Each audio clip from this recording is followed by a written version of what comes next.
দুর্নীতি ও সন্ত্রাস দমনে পুলিশকে রাজনৈতিক পরিচয় বিবেচনায় না নেওয়ার নির্দেশ প্রধানমন্ত্রীর। দুর্নীতি সন্ত্রাস নিয়মে ব্যক্তির রাজনৈতিক পরিচয় নয়, যে বা যারা অপরাধে লিপ্ত হবে তাকে আপনারা অপরাধী হিসেবে বিবেচনা করবেন। পেশাদারিত্ব দিয়ে জনগণের আস্থা অর্জনের আহ্বান। সীমান্তে কাঁটাতারের জন্য ৪৫ দিনের মধ্যে বিএসএফকে জমি দেবে পশ্চিমবঙ্গের নতুন রাজ্য সরকার, পর্যবেক্ষণ করছে ঢাকা। বাংলাদেশের মানুষ কাঁটাতার ভয় পায় না, বাংলাদেশের সরকারও কাঁটাতার ভয় পায় না। যেখানে আমাদের কথা বলা দরকার আমি কথা বলবো। ঈদ যাত্রায় বাড়ানো হবে বাস, নৈরাজ্য ঠেকাতে থাকবে মোবাইল কোর্ট। ৬৯টি মোবাইল কোর্ট যাতে পরিচালনা করা যায় না, কোনো সুযোগ নেই, কোনো সুযোগ নেই। ঢাকা ট্রাফিক নিয়ন্ত্রণে এআই ক্যামেরায় মামলা। বাজারের সিন্ডিকেট ভাঙতে পরিকল্পনা নিয়ে এগুচ্ছে সরকার, জানান বাণিজ্যমন্ত্রী। সরবরাহ ব্যবস্থায় চালু হবে এআই পদ্ধতি। রপ্তানি বহুমুখী করতে নীতি সহায়তা দেওয়ার আশ্বাস প্রধানমন্ত্রীর। ব্যাংকের অসহযোগিতায় অনেক কারখানা বন্ধ হওয়ার অভিযোগ ব্যবসায়ীদের। খাল উদ্ধারে ব্যাপক অনিয়ম, অব্যবস্থাপনা। প্রতি বছর অপচয় হাজার কোটি টাকা। ঢাকাকে বাঁচাতে সব খালের পানি প্রবাহ স্বাভাবিক করার পরামর্শ। স্বাগত নিউজ 24 সংবাদে। দর্শক, পুরো সংবাদে আপনাদের সাথে আছি আমরা দুজন, আমি সোহাগ বক্স এবং আমি সানজিদা ইসলাম। পুলিশ প্রশাসনকে জনগণের আস্থার জায়গা হিসেবে গড়ে তোলার আহ্বান জানিয়েছেন প্রধানমন্ত্রী। বলেছেন, সরকার যেমন চিরস্থায়ী নয়, তেমনি প্রশাসনের কোনো পদও স্থায়ী নয়। দুর্নীতি ও সন্ত্রাস দমনে ব্যক্তি বা রাজনৈতিক পরিচয় বিবেচনা না করার নির্দেশনা দেন তিনি। পুলিশ সপ্তাহের অনুষ্ঠানে প্রধানমন্ত্রী এসব কথা বলেন। প্রধানমন্ত্রীর কার্যালয়ে পুলিশ সপ্তাহের অনুষ্ঠান। এতে অংশ নিয়ে সরকারের সফলতা নিশ্চিত করতে দক্ষ ও জনবান্ধব পুলিশ বাহিনীর বিকল্প নেই বলে মন্তব্য করেন তারেক রহমান। বলেন, প্রশাসনের দায়িত্ব জনগণের সেবা নিশ্চিত করা। সঠিক ও পেশাদার ভূমিকা থাকলে সহিংস পরিস্থিতিও কার্যকরভাবে নিয়ন্ত্রণ করা যায় বলে মন্তব্য করেন তিনি। আপনাদের যে রেসপন্সটা থাকে সেটার উপরেই কিন্তু অ্যাকচুয়ালি মানুষ প্রথমেই ধরে নেয় যে আচ্ছা সরকারটা কেমন। দুর্নীতি সন্ত্রাস নিয়মে ব্যক্তির রাজনৈতিক পরিচয় নয়, যে বা যারা অপরাধে লিপ্ত হবে তাকে আপনারা অপরাধী হিসেবে বিবেচনা করবেন। পুলিশ প্রশাসনকে সরকারের আইন আখ্যায়িত করে প্রধানমন্ত্রী বলেন, জনগণের সঙ্গে পুলিশের সম্পর্ক আরো মানবিক ও বিশ্বাস ভিত্তিক হতে হবে। জানান, দুর্নীতি ও সন্ত্রাস নিয়ন্ত্রণে ব্যক্তি বা রাজনৈতিক পরিচয় দেখা হবে না। সাম্প্রদায়িকতা ও নাশকতামূলক কর্মকাণ্ড রোধে সবাইকে সতর্ক থাকার আহ্বান জানান সরকার প্রধান। কেউ যেন সাম্প্রদায়িক সম্প্রীতি কিংবা কোন রকমের নাশকতামূলক কার্যক্রমে লিপ্ত হতে না পারে, এটি কিন্তু আমাদের সকলকে মনে রাখতে হবে। আপনার কাজও হচ্ছে জনগণের জন্য, আপনিও কাজ করছেন রাষ্ট্রের জন্য, আমিও কাজ করছি জনগণের জন্য, আমিও কাজ করছি রাষ্ট্রের জন্য। আমাদের লক্ষ্য উদ্দেশ্য একটি বেটার বাংলাদেশ তৈরি করা। প্রধানমন্ত্রী জননিরাপত্তা ও রাষ্ট্রীয় স্থিতিশীলতা বজায় রাখতে পেশাদার, সৎ ও জনমুখী পুলিশ বাহিনী গড়ে তোলার উপর গুরুত্ব আরোপ করেন। সততা, মেধা এবং দক্ষতাই হবে প্রশাসনের নিয়োগ, বদলি কিংবা প্রমোশনের মূলনীতি। মারুফা রহমান, নিউজ 24, ঢাকা।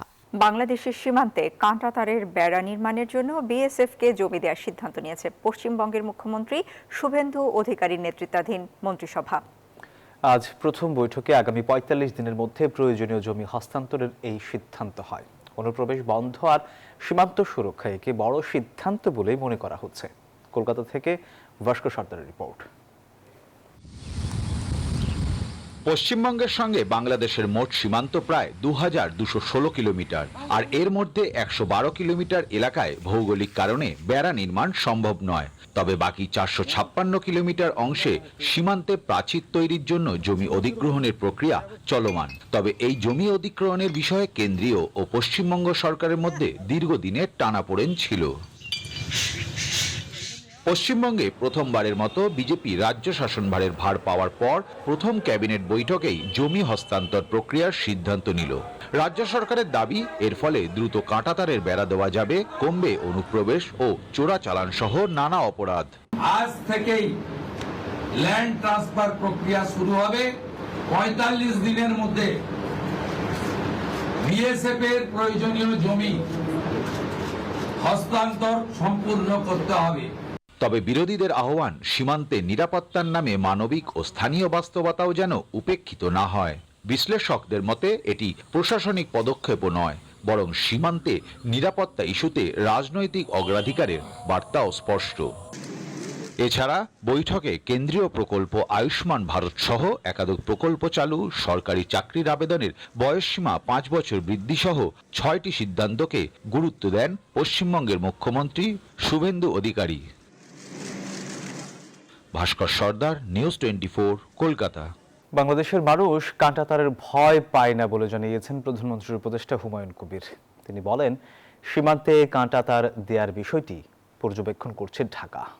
আরো বলেন, শেখ হাসিনা ভারতে বসে বাংলাদেশে যাতে কোনো সন্ত্রাস না করতে পারে তার প্রতিশ্রুতি দিয়েছে দেশটি। সোমবার বিকেলে পররাষ্ট্র মন্ত্রণালয়ে এসব কথা বলেন তিনি। বাংলাদেশের মানুষ কাঁটাতার ভয় পায় না, বাংলাদেশের সরকারও কাঁটাতার ভয় পায় না। যেখানে আমাদের কথা বলা দরকার আমরা কথা বলবো। এটিস্টা আলোচনা নিয়ে in terms of পজিটিভ আলোচনা হয়েছে, that's what I would say। এবং আপনার চায়নার এক্সিম ব্যাংক ইন্টারেস্ট শো করছে টু ফাইন্যান্স এটিস্টা। পশ্চিমবঙ্গে মুসলমানদের উপর নিপীড়ন বন্ধের অনুরোধ করবে বাংলাদেশ সরকার। পাশাপাশি বাংলাদেশের সংখ্যালঘুদের উপর নির্যাতনের সুযোগ দেয়া হবে না বলে জানিয়েছেন ধর্মমন্ত্রী কাজী শাহ মুফাজ্জল হোসেন কায়কুবাদ। সোমবার সচিবালয়ে এসব কথা বলেন তিনি। ভারতে ঘটছে বলে বাংলাদেশে ঘটবে এমনটা হতে দেওয়া হবে না। প্রয়োজন বোধে মন্ত্রিত্ব ছেড়ে দেবো, কিন্তু এখানে কোনো সংখ্যালঘুদের উপরে কোন অন্য ধর্ম অবলম্বীদের উপর অত্যাচার, অভিযান, জুলুম, নির্যাতন সহ্য করবো না ইনশাআল্লাহ। আপনাদেরকে চোখ কান খোলা রাখতে হবে। যারা গণতন্ত্রকে গলা টিপে হত্যা করতে চায় তাদেরকে খুঁজে বের করে আইনের আওতায় আনতে হবে। রোজার ঈদের অভিজ্ঞতা থেকে এবারের কোরবানির ঈদ যাত্রা নির্বিঘ্ন করতে বাসের সংখ্যা ও মোবাইল কোড বাড়ানো সহ একগুচ্ছ সিদ্ধান্ত নিয়েছে সড়ক মন্ত্রণালয়। সচিবালয়ে এই সংক্রান্ত বৈঠক শেষে সড়ক পরিবহন মন্ত্রী শেখ রবিউল ইসলাম বলেন, ঈদে বাড়বে না বাস ভাড়া। দুর্ঘটনা রোধ এবং যানজট কমাতে বাড়ানো হয়েছে হাইওয়ে পুলিশ। চলতি মাসের শেষ সপ্তাহে উদযাপিত হবে ঈদুল আজহা। সড়ক পরিবহন মন্ত্রণালয়ের সূত্র বলছে, এবারের ঈদে 1 কোটির উপরে যাত্রী ঢাকা ছাড়বেন, যা গত ঈদের চেয়ে বেশি। আর ট্রাকে, পশু পরিবহন ও পশুর হাট, সড়ক মহাসড়কে চাপ বাড়বে। তাই ঈদ যাত্রা নির্বিঘ্ন করতে চ্যালেঞ্জটাও বেশি। সচিবালয় ঈদে ঘরে ফেরা মানুষের ভোগান্তি কমাতে আন্তঃমন্ত্রণালয় বৈঠক শেষে মন্ত্রী বলেন, সড়কে যানজট কমাতে গার্মেন্টস শ্রমিকদের 3 ধাপে ছুটি দেয়া হবে।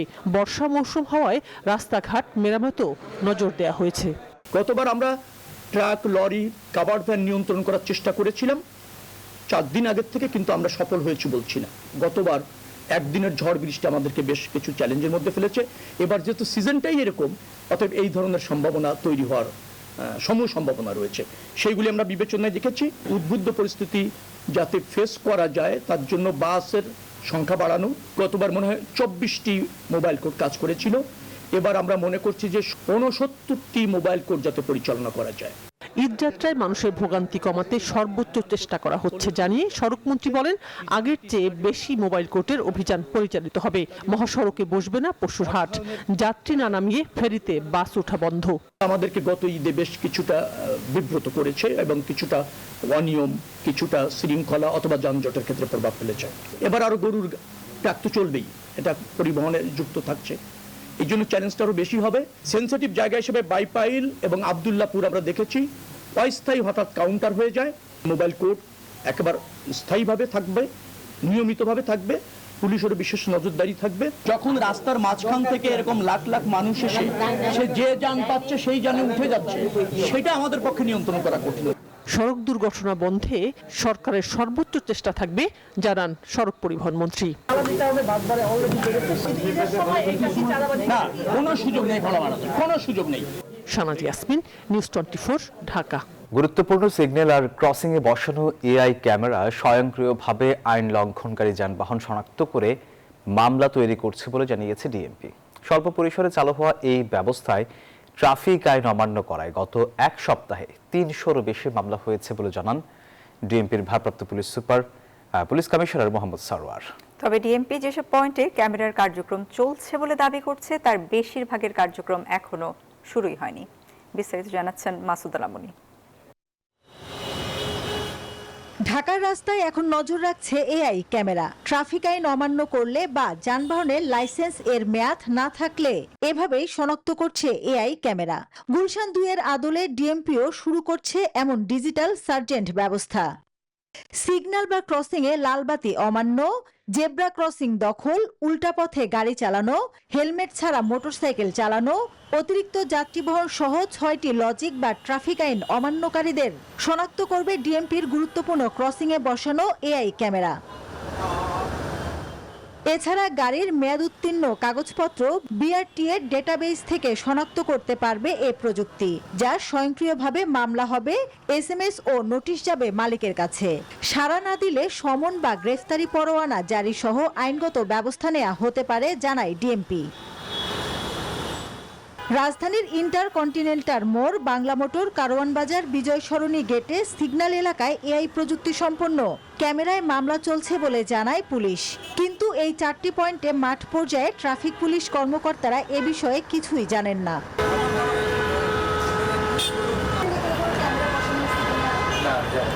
ঠিক কোন কোন পয়েন্টে এআই ক্যামেরার কার্যক্রম শুরু হয়েছে এক অনুষ্ঠানে ডিএমপি কমিশনারকে এমন প্রশ্ন করলে তিনি জানান, আপাতত 8টি পয়েন্টে ট্রাফিক সিগন্যাল লাইট স্থাপন হলেও প্রায় 30টি পয়েন্টে এই ব্যবস্থা চালু করা হবে। ক্রসিং এই এআই ক্যামেরা পর্যায়ক্রমে বসানো হচ্ছে, অলরেডি অনেকগুলো পয়েন্টে বসানো হয়েছে। গত এক সপ্তাহে ট্রাফিক আইন অমান্য করার জন্য 3 শতাধিক মামলা হয়েছে বলেও জানায় ডিএমপি। গত এক সপ্তাহে 3 শতাধিক মামলা হয়েছে। এটা আমাদের শুরু। আমাদের লোকজন কাজ করতেছে, আমাদের যারা ইঞ্জিনিয়ার, কম্পিউটার ইঞ্জিনিয়ার, তারা কাজ করতেছে। অর্থাৎ ভবিষ্যতে দেখা যাবে যে প্রতিদিন হয়তো 1000 মামলা হবে। ডিএমপির ভারপ্রাপ্ত পুলিশ কমিশনার বলেন, শাস্তি নয় বরং সড়কে শৃঙ্খলা ফিরিয়ে আনতেই এমন ব্যবস্থা নেওয়া হয়েছে। মাসুদা লাবনী, নিউজ 24, ঢাকা। জামায়াতের নিবন্ধন ফিরিয়ে দেওয়ার পূর্ণাঙ্গ রায় প্রকাশ করেছেন আপিল বিভাগ। সোমবার রায়ের পূর্ণাঙ্গ অনুলিপি প্রকাশিত হয়েছে। গত বছর 1 জুন তৎকালীন প্রধান বিচারপতি ডক্টর সৈয়দ রেফাত আহমেদের নেতৃত্বাধীন 4 বিচারপতির আপিল বিভাগ বেঞ্চ রায় ঘোষণা করেন। এদিকে মানবতাবিরোধী অপরাধের মামলায় মৃত্যুদণ্ড থেকে খালাস পাওয়া জামায়াত নেতা এটিএম আজহারুল ইসলামের খালাসের পূর্ণাঙ্গ রায় প্রকাশ করা হয়েছে। গত বছরের 27 মে 7 বিচারপতির পূর্ণাঙ্গ আপিল বেঞ্চ এটিএম আজহারের আপিল মঞ্জুর করে খালাসের রায় দেন। মাতৃগর্ভে থাকাকালীন অবস্থায় সন্তান ছেলে না মেয়ে তা প্রকাশের অনৈতিক চর্চা বন্ধে গুরুত্বপূর্ণ রায় দিয়েছেন হাইকোর্ট। সোমবার এই রায়ের পূর্ণাঙ্গ অনুলিপি প্রকাশিত হয়েছে। রায়ে বলা হয়, অনাগত শিশুর লিঙ্গ নির্ধারণ ও প্রকাশ নারীর প্রতি বৈষম্য, কন্যা শিশু হত্যার প্রবণতা, সামাজিক ভারসাম্যহীনতা এবং সাংবিধানিক অধিকারের পরিপন্থী। আদালত পর্যবেক্ষণে বলেন, শুধু একটি গাইডলাইন প্রণয়ন করলেই দায়িত্ব শেষ হয় না। বাস্তবায়ন, ডিজিটাল নজরদারি ও কার্যকর নিয়ন্ত্রণ ব্যবস্থা ছাড়া এই অনৈতিক কার্যক্রম বন্ধ করা সম্ভব নয়। 2024 সালের 25 ফেব্রুয়ারি এই রায় ঘোষণা করেন হাইকোর্ট। হাইকোর্ট এই যুগান্তকারী রায় দেন যে মাতৃগর্ভে থাকা শিশু লিঙ্গ পরিচয় অর্থাৎ ছেলে না মেয়ে তার পরিচয় প্রকাশ করা যাবে না, এবং এই রিটে আরও কিছু নির্দেশনা দেন যে কোনো হাসপাতাল, ডায়াগনস্টিক সেন্টার বা চিকিৎসকরা অথবা কোনো ধরনের নার্স এবং সংশ্লিষ্ট যারা থাকেন কর্মীরা, তারা কোনোভাবেই মৌখিক, লিখিত কোনো চিহ্নের মাধ্যমে মাতৃগর্ভে থাকা শিশু পরিচয়, লিঙ্গ পরিচয় প্রকাশ করতে পারবেন না, এবং স্বাস্থ্য মন্ত্রণালয় এই রিটের পরিপ্রেক্ষিতে একটা নীতিমালা তৈরি করে। বাজার সিন্ডিকেট ভাঙতে স্বচ্ছ প্রক্রিয়ার মাধ্যমে বাজার নিয়ন্ত্রণ করতে চায় সরকার। এজন্য সরবরাহ ব্যবস্থায় কৃত্রিম বুদ্ধিমত্তা পদ্ধতি চালুর কথা ভাবছে বাণিজ্য মন্ত্রণালয়। সোমবার রাজধানীর আগারগাঁওয়ে টিসিবির ট্রাক সেল কার্যক্রম উদ্বোধন করতে এসে এই কথা জানান বাণিজ্য মন্ত্রী। আর এ সময় নিম্ন আয়ের মানুষ জানান, দুর্মূল্যের এই বাজারে টিসিবির ট্রাকই এখন স্বস্তির ঠিকানা। তপ্ত রোদে টিসিবির ট্রাকের পেছনে দীর্ঘ লাইনে দাঁড়িয়ে রিকশা চালক আব্দুল আলিম। দিনে কাজ করলে আয় হয় 1000 টাকা, অথচ কম দামে পণ্য কিনতে সকাল থেকে 2 ঘন্টা অপেক্ষা করতে হয়েছে তাকে। কিন্তু 200 টাকা সাশ্রয়ে শ্রমঘণ্টার এই ক্ষতি কি পুষিয়ে নিতে পারছেন আব্দুল আলিম? দৈনিক কাজ করে কেউ 500, কেউ 400, কেউ 600 টাকাও কামাই করে। দেখো 2 লিটার তেল নিতে গেলে আমাদের 440 টাকা বা 450 টাকা এরকম জায়গা। ক্রাচে ভর করে টিসিবির পণ্য কিনেছেন পাহারানো মহিবুল্লাহ। গরম আর কষ্ট উপেক্ষা করে কম দামে দামে কাঙ্ক্ষিত পণ্য হাতে পেয়ে খুশি তিনি। বাজারে তো আপনার তেল তো হলো 400 টাকা, আর চিনি হলো 110 টাকা, ডাল তো 100 টাকা করে। সারা বছর যাবত এই ধরনের কার্যক্রমগুলো চালু থাকে। বাজার থেকে কিনতে পারি, কিন্তু কষ্ট হয়ে যায়। মনে করেন এখানে প্রায় 230 টাকার মতন সেভ হয়েছে আমার। ঈদুল আজহা উপলক্ষে কম দামে পণ্য বিক্রি কার্যক্রম শুরু করেছে টিসিবি। একজন ক্রেতা সর্বোচ্চ 2 লিটার সয়াবিন তেল, 1 কেজি চিনি, 2 কেজি মসুর ডাল কিনতে পারছেন। এবছর ভোজ্য তেলের দাম লিটারে 15 টাকা বাড়ানো হয়েছে। এতে অসন্তোষ প্রকাশ করেন ক্রেতারা। তেলটা আগে যেই দাম আছে এই দামে আমরা তেলটা দিলে আমরা একটু কিনে নিয়ে খাইতে পারি। অনেক দাম হয়ে গেছে জিনিসের। এখান থেকে কিনে তো ভালোই উপকার হয়। সোমবার আগারগাঁওয়ে 10 দিনব্যাপী এই কার্যক্রম উদ্বোধন করেন বাণিজ্য মন্ত্রী খন্দকার আব্দুল মুক্তাদির। এ সময় তিনি বলেন, বাজার সিন্ডিকেট ভাঙতে পরিকল্পিতভাবে এগোচ্ছে সরকার। স্বচ্ছতা নিশ্চিত করতে টিসিবি ডিলার নিয়োগ দেওয়া হবে যোগ্যতার ভিত্তিতে। একেবারে আমদানি পর্যায় থেকে শুরু করে রিটেইল সেল পর্যন্ত এই পুরো সাপ্লাই চেইনটিকে আমরা একটা এআই মডেলের মধ্যে নিয়ে আসবো, যাতে সরকার পুরো ব্যবস্থাটি নিবিড়ভাবে পর্যবেক্ষণ করার সুযোগ থাকে সরকারের কাছে। বর্তমানে 80 লাখ মানুষ টিসিবি কার্ডের আওতায় আছে। পর্যায়ক্রমে আরো 20 লাখ মানুষকে কার্ড দেওয়ার পরিকল্পনা রয়েছে বলে জানান বাণিজ্য মন্ত্রী। আরো 20 লাখকে সেই তালিকার মধ্যে অন্তর্ভুক্ত করা হবে।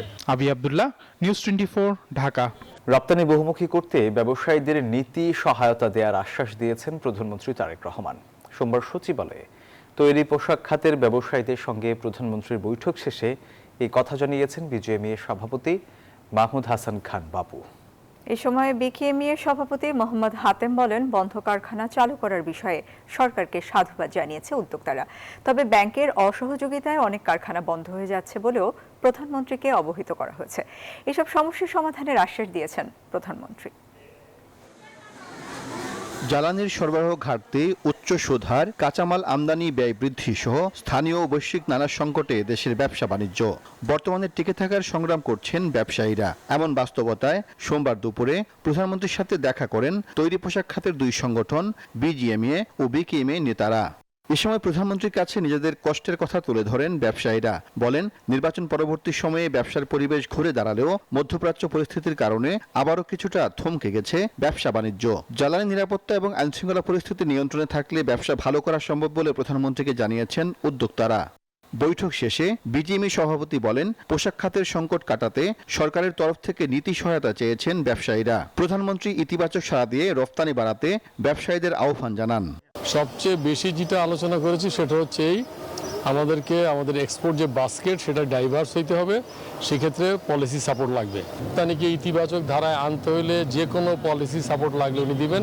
আমাদেরকে সঠিক পলিসিটা তৈরি করার ক্ষেত্রে সরকারকে সহায়তা করতে হবে, কিন্তু সবসময় রেভিনিউ সাপোর্ট দিতে পারবেন না, কারণ এটা তো একটা পুরো সার্বিক দেশের অর্থনৈতিক বিষয়।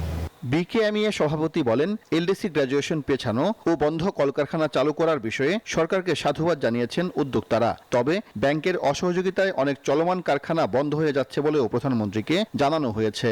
ব্যাংকগুলির নানা রকমের অসহযোগিতার কারণে অনেকগুলি ফ্যাক্টরি বন্ধ হয়ে গেছে, আরও হচ্ছে। এই জায়গাটাকেও একটু দেখার জন্য বলেছি। উনি এই ব্যাপারে আশ্বস্ত করেছেন এবং প্রয়োজনে বাংলাদেশ ব্যাংকে নিয়ে উনি বসবেন আমাদের সাথে। ব্যবসায়ী নেতারা বলেন, ঈদুল আজহা সহ সবসময় শ্রমিকদের পাওনা সঠিকভাবে বুঝিয়ে দিতে নীতি সহায়তা জরুরি বলেও প্রধানমন্ত্রীকে জানানো হয়েছে। যা যা পলিসিগত সাপোর্ট লাগবে তিনি দিবেন। সাইফুল ইসলাম, নিউজ 24, ঢাকা। খাল উদ্ধার হয়, আবারও তা চলে যায় দখলদারদের কবজায়। বর্জ্য ফেলা হয় পারে, যা আবারও গিয়ে মেশে খালের ভেতরে। কোথাও আবার খাল উদ্ধার করা যাচ্ছে না আইনি জটিলতায়। ময়লার সঙ্গে এ যেন অর্থেরও অপচয়ের ভাগাড়।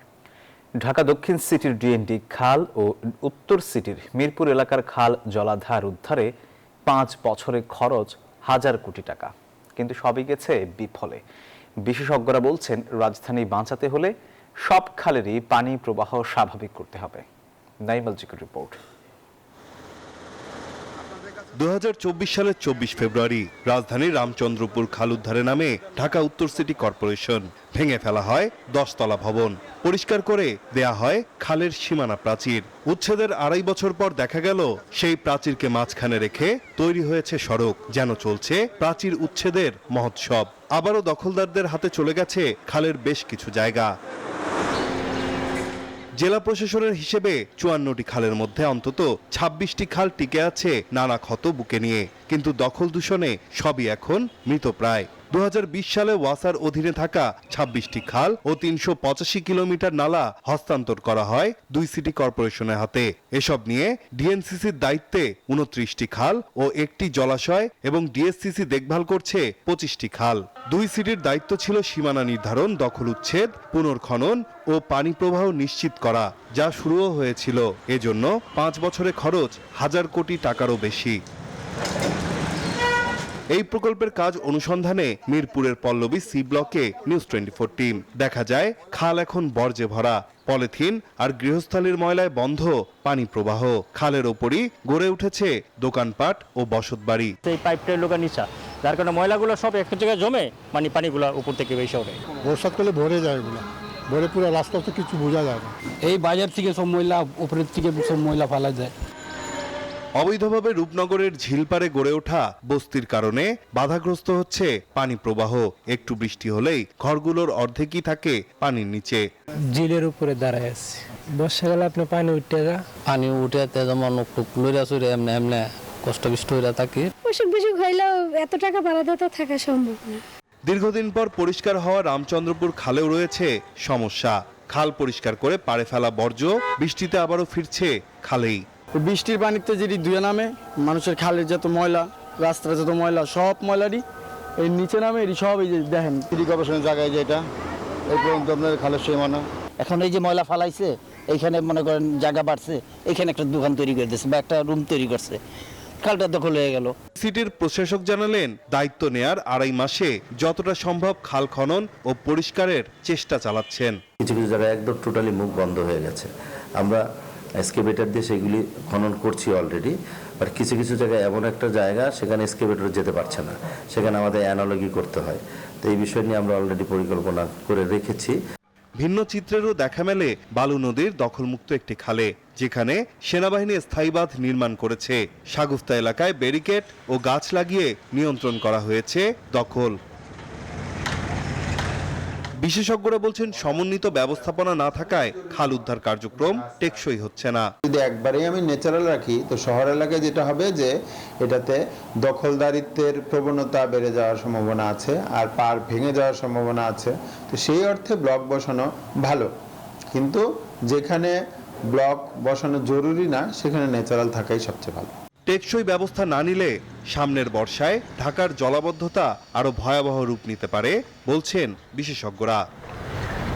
বিশেষজ্ঞরা বলছেন, এই খালটিকে মডেল হিসেবে ধরে রাজধানীর অন্যান্য খালগুলো যদি পুনরুদ্ধারের পর পাড়গুলো স্থায়ীভাবে বেঁধে দেওয়া যায়, তাহলেই অসাধু চক্রের হাত থেকে বাঁচানো সম্ভব রাজধানীর জলাধারগুলোকে। নাইম আলচিকো, নিউজ 24, ঢাকা।